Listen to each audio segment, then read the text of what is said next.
بالله من الشيطان اللعين الرجيم بسم الله الرحمن الرحيم الحمد لله الذي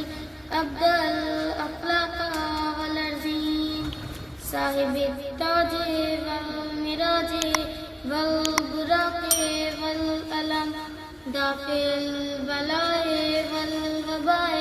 والقحط والمرض مولانا مولا سخمین جد الحسن والحسین ابو القاسم محمد اما بعد فقد قال امیر المومنین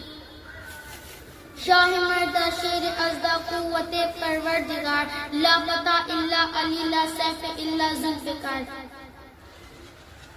محترم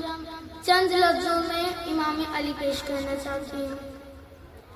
کہ کون ہے علی؟ علی اسے کہتے ہیں جو باب مدینۃ العلم ہے، وہ علی جو عنود الاسلام ہے، وہ علی جو وارث منہ مکہ ہے، وہ علی جو صاحب زمزم الصفا ہے، وہ علی جو مصباح الدجا ہے، وہ علی جو صاحب معجزات ہے، وہ علی جو مولائے کائنات ہے، وہ علی جو نیر کعبہ ہے،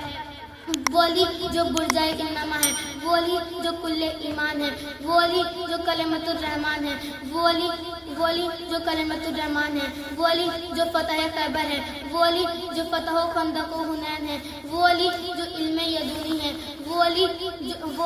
جو امام اول ہے، وہ علی جو وارث آخر ہے، وہ علی جو امیر المومنین ہے، وہ علی جو امام المتقین ہے، وہ علی جو یاسب المرسلین ہے، وہ علی جو قوت پیغمبر ہے، وہ علی جو پیغمبر اسلام ہے، وہ علی جو کوہ طور پر پہنچا تو نور بنا، کوہ ابو کویت پر پہنچا تو مسیحا بنا، کوہ زیتون پر پہنچا تو معجزہ بنا۔ ارے یہ وہی علی ہے جو عرش منیر پر پہنچا تو آلہ بنا اور منبر غدیر پر پہنچا تو مولا بنا۔